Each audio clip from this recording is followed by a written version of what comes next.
And if you go to your local Kroger store, good chance is there's a fuel center there as well. And there's a good chance you can save some money when you're filling up your car. Melissa Eads is back with us from Kroger, and we were just talking about the fuel centers. Not every store has one, but just about every store. Just about every store. Fuel is another big part of our business, and we use fuel to drive loyalty because we offer our customers the chance to save on fuel through fuel points. So for every $1 they spend on qualifying purchases at Kroger, they save at the pump. So it's 10 cents off per gallon for every 100 points.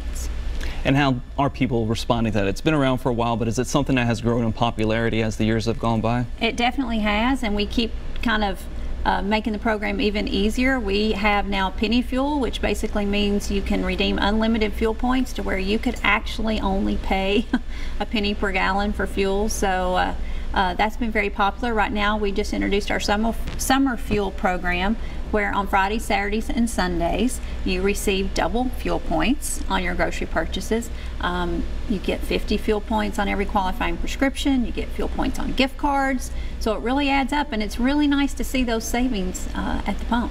And it must be a big program if you found a way to get one in Green Hills to put a fuel center. I mean, that was no easy task, I'm sure. That wasn't an easy task, but we got that accomplished, and it's certainly been a nice addition to that store. Another addition to stores that we're almost coming up on a year now in July is the addition of wine, and obviously Kroger played a big role in getting that through the state legislature and championing that cause. And how are the wine sales going? That has gone over so well with our customers. We knew it would. They told us for years, well, they wanted to know for years why they couldn't buy wine in their grocery store. It was one of the most requested items that we had. So it's convenience for them. There's a lot of times, you know, you're just in there picking up something for dinner and you think, man, it'd be kind of nice to have a glass of wine with dinner, and now they don't have to make another stop. So it's been very popular.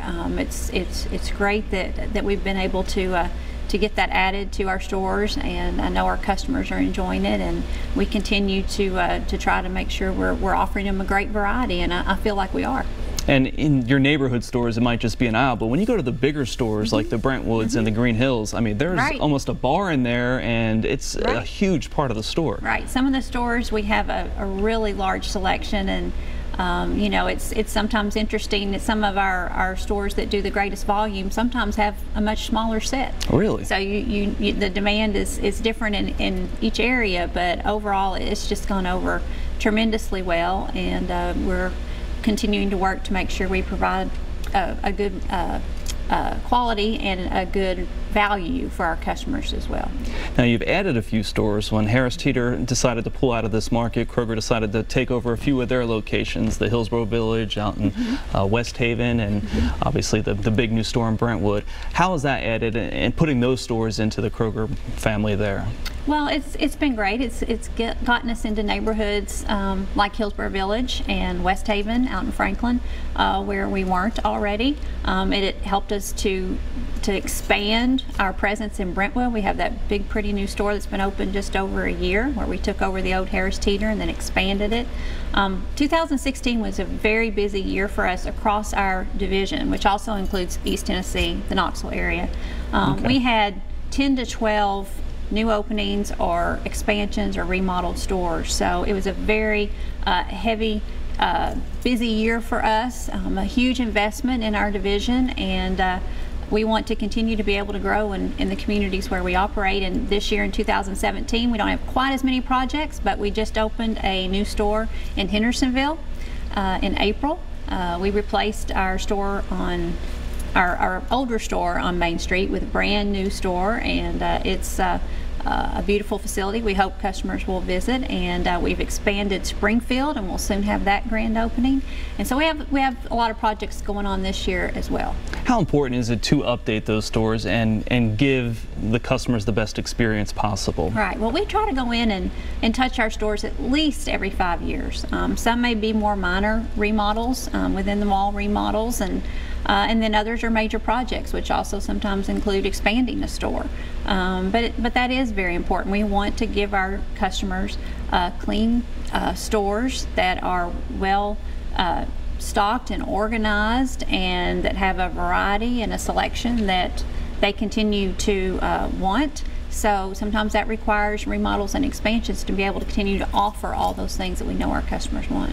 Now, a few months back, you went through and kind of slashed prices on a lot of products that people buy every day. And how'd that program turn out? How's that working? Well, it's gone really well. We did reduce prices on thousands of items throughout the store, and so I think customers are seeing that. They're seeing the savings on their receipt, and we made a huge investment to do that, to lower price. We always want to be competitive in the market. We always want to be priced affordably for our customers, and that helped us, become even more competitive and with that huge investment that we made in price. And I guess these days you just have to do whatever you can to be competitive when there's so much competition, and it's not just your other brick and mortar stores now, like we were talking about earlier. It really is coming from everywhere. It really is, and it keeps us on our toes. We have to stay ahead of the game. We have to think down the road. We talked a lot about clickless, but what's also coming is home delivery. Okay. That's another big piece, and that's something that obviously there's a niche for that. Public is wanting that. So we are testing that in some of our other divisions, and I think very soon we will be rolling that out at a few stores in the Nashville area, and we'll continue to see that grow, probably at a very rapid pace. Because that takes convenience to a whole nother level. You don't even have to go to the store at that point. Yes, it does. Talk to us a little bit about the 95 stores, 14,000 people. You're looking for 450 more. Let's go over again the workforce part of this. How important is it to get those stores with the best employees inside? Well, it's very important. People is such an important part of what we do. Our people. We do have great people, but we need more great people, and so we are looking for those type of candidates that we can groom. That they may start. The CEO of our whole company started as a bagger. Really? With Kroger. Wow. So that is not unusual. Those career paths are there. So if you just come in and you work hard and you make it known what you want to do, the sky's the limit in most cases.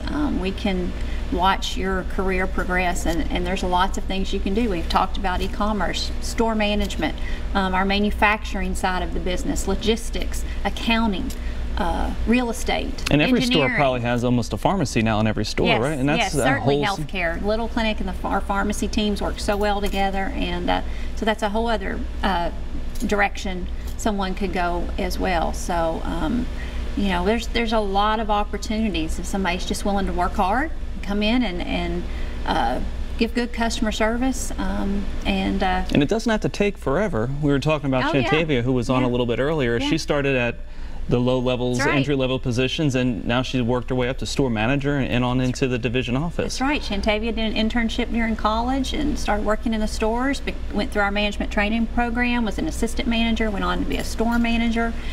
She worked in our districts as a coordinator, then she moved into the HR side of the world. So she has accomplished a lot in 14 years, and that is not unusual. Again, it's just all about working hard, doing a good job, and letting your supervisor know where you want to go. Just being a good employee, and they're out there. They need it, and it's jobs.kroger. Jobs.kroger.com. That's where you jumpstart the application process, as we like to say, or you can certainly visit your neighborhood Kroger store as well. But if you do that application first, it kind of speeds things up. But and opportunities, we have a lot of stores. We're in every neighborhood. Exactly. Just about. So there's a lot of opportunities out there. All right, Melissa. Thank you so much for joining us today and telling us all about Kroger and all the opportunities available at Kroger. And we thank you for joining us as well from all of us at the Department of Labor and Workforce Development. Thanks for watching. We'll see you next time.